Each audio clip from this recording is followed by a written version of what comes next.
যে কেউ চান পিআর পদ্ধতিতে, মানে প্রাপ্ত ভোটের অনুপাতে আসে। তো এখানে আবার পাওয়ার ফাংশনের বিষয় আছে, যে সাধারণ বিল কিভাবে পাস হবে, কনস্টিটিউশন অ্যামেন্ডমেন্ট হলে আপার হাউসে কিভাবে পাস হবে ইত্যাদি। তো ব্যাপক আলোচনার ভিত্তিতে কোথাও ঐক্যে আসা যায়নি, ঐক্যমত্যে আসা যায়নি। এখন দ্বিকক্ষ বিশিষ্ট পার্লামেন্টের প্রয়োজন আছে কিনা সেই প্রশ্ন অনেক দল তুলেছে, যে বাংলাদেশের মতো একটা আমাদের যে আর্থিক সক্ষমতা, সেই বিষয়ে আরেকটি পার্লামেন্ট সৃষ্টি করা, এবং সেই পার্লামেন্টটা যদি আসলে নিম্নকক্ষের রেপ্লিকা হয় তাদের বক্তব্য অনুসারে, তাহলে সেটার প্রয়োজন আছে কিনা সেই প্রশ্ন উত্থাপিত হয়েছে। কারণ এটাও একটা আলাদা পার্লামেন্টের মতো ব্যয়বহুল একটা পার্লামেন্ট হবে।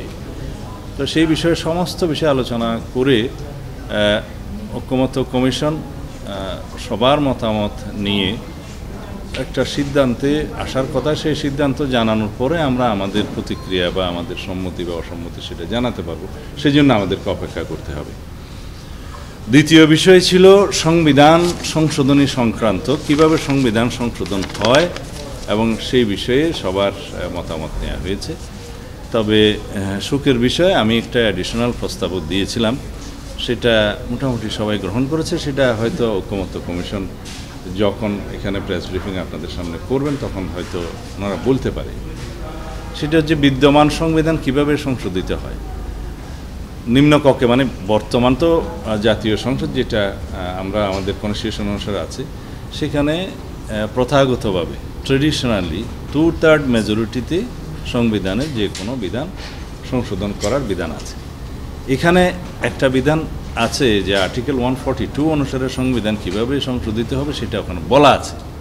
তার মধ্যে বলা আছে যে সংবিধানের প্রস্তাবনা আর্টিকেল 8, 48, 56 এবং 142 ইটসেলফ, এখানে যদি কোনো সংশোধনী আসে, পরিবর্তন আসে, সেটা পাশ হওয়ার পরেও রাষ্ট্রপতির সিগনেচারের আগে সেটা গণভোটে দিতে হবে।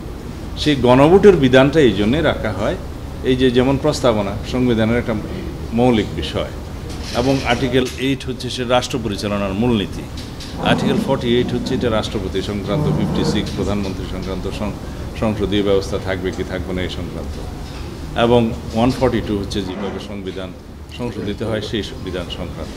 তো এগুলো অত্যন্ত গুরুত্বপূর্ণ। এখানে যদি কোনো চেঞ্জ আসতে হয় তাহলে সংবিধানে উল্লেখ করা আছে এগুলো আবার জনগণের কাছে যেতে হবে গণভোটের জন্য। এখানে আমি প্রস্তাব করেছি, আমরা যেহেতু আরও শক্তিশালী অবস্থা করতে চাই, যাতে ভবিষ্যতে যে কেউ তত্ত্বাবধায়ক সরকারে যেন হাত না দিতে পারে। তত্ত্বাবধায়ক সরকার একরকম প্রতিষ্ঠিত বা রিইনস্টেট হয়েছে বলা যায়, যেহেতু হাইকোর্টের ভার্ডিক্টের মধ্য দিয়ে আর্টিকেল 58 ক এবং ক 2 পরিচ্ছেদ নামে আপনারা যেটা জানেন, তত্ত্বাবধায়ক সরকার গঠন প্রণালী এবং পাওয়ার ফাংশন যেখানে আছে, এটা আবার রিইনস্টেট হয়েছে। তবে সেটা আরও আপিল হবে, এবং যেহেতু 13 অ্যামেন্ডমেন্ট চ্যালেঞ্জ হয়েছিল, জাস্টিস খায়রুল হক সাহেব এটাকে অ্যাবলিশ করে দিয়েছিল, সেটা আবার এখন রিভিউতে আছে। তা আমরা ধরে নিচ্ছি এটা জনগণের পক্ষে রায় হবে। মানে আমরা এটা ধরে নিয়ে যে তত্ত্বাবধায়ক সরকার ব্যবস্থা বহাল হয়েছে, এটা ধরে নিয়ে আমরা কথা বলছি।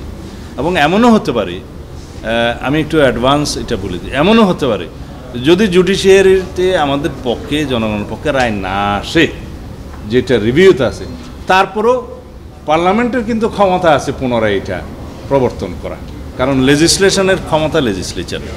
তো আমি যে কোনো অবস্থায়, যেহেতু সারা জাতি তত্ত্বাবধায়ক সরকার পুনঃপ্রতিষ্ঠার জন্যেই সংগ্রাম করেছে, তা আমরা ধরে নিলাম তত্ত্বাবধায়ক সরকার ব্যবস্থা পুনঃপ্রতিষ্ঠিত হবে।